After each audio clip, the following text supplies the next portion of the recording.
Au moment de télécharger cet Excel, cet outil de calcul que nous avons imaginé pour vous, vous vous demandez peut-être à quoi il sert. Cet Excel sert aux acteurs, acheteurs et acheteuses de cantines scolaires ou de la restauration collective à diagnostiquer vos achats et vos approvisionnements sur une année donnée. Mais alors, pourquoi diagnostiquer ces approvisionnements et ces achats? Deux raisons principales à ce diagnostic. La première, aller vers une alimentation et des assiettes plus durables, de qualité, à la fois pour la santé des convives et le respect de l'environnement. La deuxième mesure est, elle, réglementaire. En effet, deux des mesures de la loi EGalim demandent cet autodiagnostic.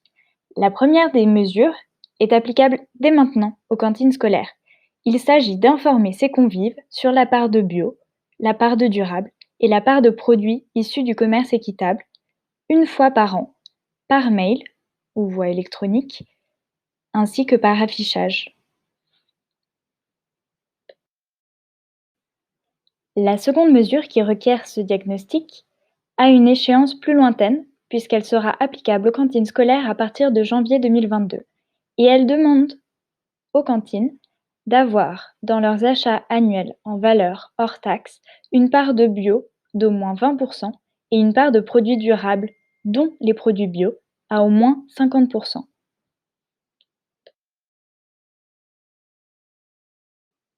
Nous vous parlons de bio, de durable, mais que calcule-t-on exactement?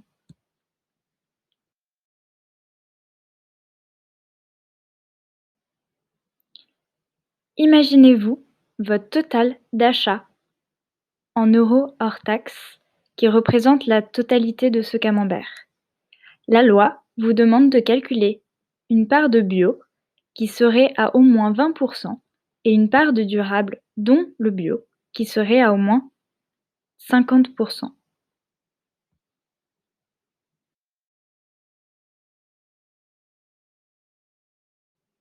Ce que vous voyez s'afficher à l'écran, c'est une capture d'écran du tableau de bord que vous obtiendrez en résultat du remplissage de l'Excel.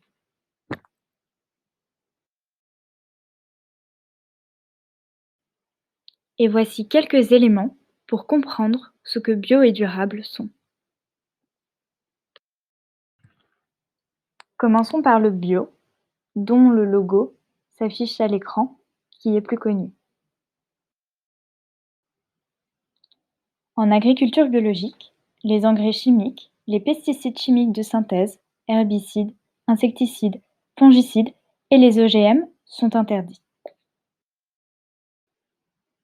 Afin de reconnaître un produit bio, il peut présenter, par exemple, le logo européen de l'agriculture biologique, c'est-à-dire l'Eurofeuille, qui est à droite sur votre écran, ou le logo français de l'agriculture biologique, propriété du ministère de l'Agriculture, le AB, à gauche de votre écran. Il est souvent mentionné sur la facture. L'agriculture biologique garantit une qualité attachée à un mode de production respectueux de l'environnement et du bien-être animal. Ce label est régi par un seul cahier des charges réglementé au niveau de l'Union européenne.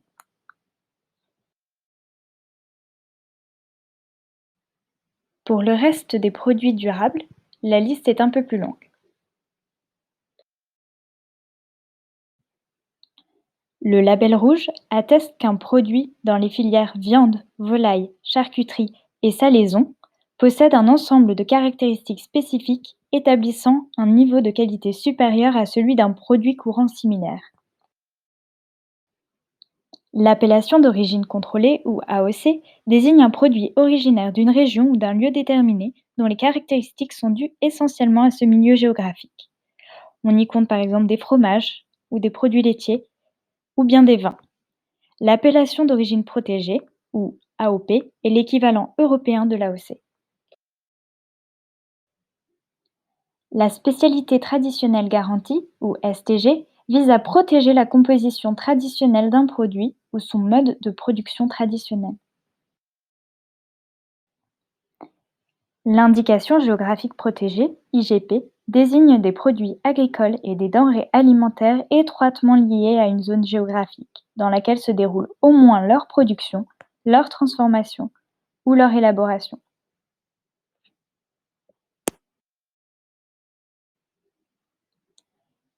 Les produits fermiers, ou les produits à la ferme, ou les produits de la ferme, valorisent les produits qui ont été fabriqués sur le lieu de la ferme.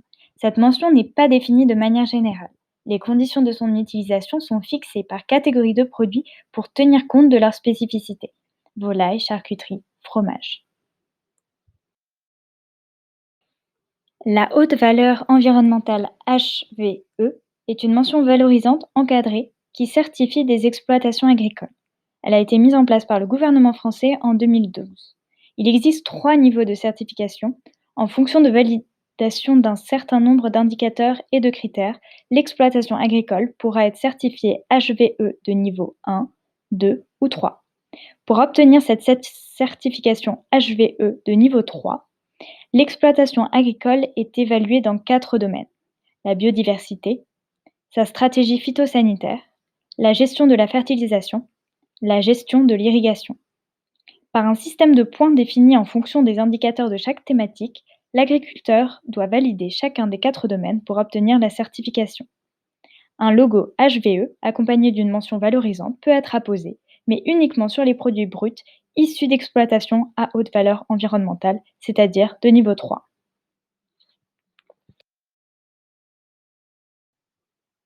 Les produits RUP, ou régions ultrapériphériques, dont le logo représente un soleil et une mer, sert à valoriser les produits agricoles et alimentaires d'outre-mer.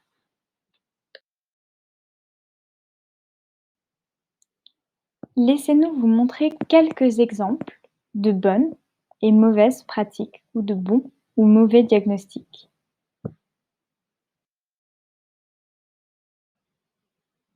Pour rappel, la loi Egalim impose au moins 50% de produits durables, dont 20% de produits bio. Le premier exemple, qui rend compte de 50% de bio, rentre totalement dans cette loi. Le second exemple, en revanche, parce qu'il est en deçà du seuil de 20% de bio, ne rentre pas dans le cadre de la loi. Le troisième exemple, en revanche, rentre dans le cadre.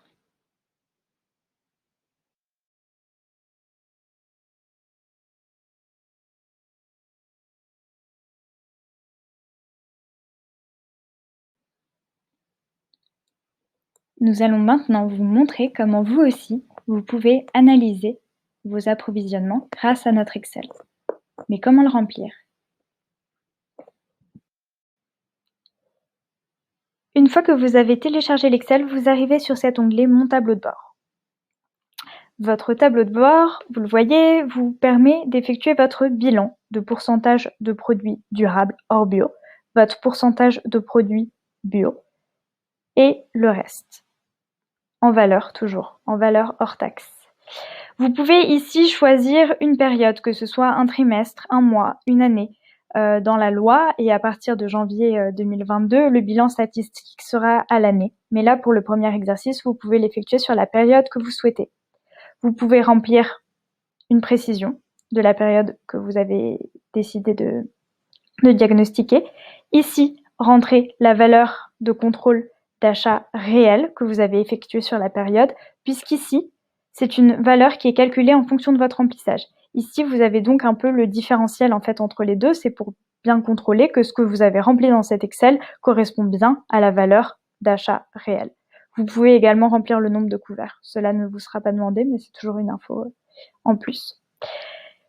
En fonction de votre remplissage, le graphique s'actualise et vous montre la part de bio, la part du durable et la part d'autres. Vous avez 3 options de remplissage. Une première option, une version simple, si vous avez par exemple un logiciel qui vous donne directement les valeurs totales par label, par bio, ou bien s'ils sont hors Egalim. Vous l'aurez remarqué, nous ne vous avons pas parlé de local, puisque le local et les circuits courts ne rentrent pas dans le cadre de la loi, mais si vous voulez le calculer, vous pouvez le mettre ici. Cette version simple, donc, actualise le tableau de bord. Vous pouvez également choisir une autre option de remplissage, cette fois par catégorie de produits, ou bien par fournisseur. Quelle que soit l'option que vous choisissez parmi les 3 options, votre tableau de bord se met à jour et vous indique votre part de bio et votre part de durable. Une fois que votre tableau de bord est généré en fonction des informations que vous avez rentrées sur votre Excel, que faire de vos données? Une fois votre tableau de bord généré et en attendant un outil de télédéclaration et de publication de données que nous sommes en train de développer avec le ministère, vous pouvez nous contacter pour nous partager vos données à contact@egalim.beta.gouv.fr.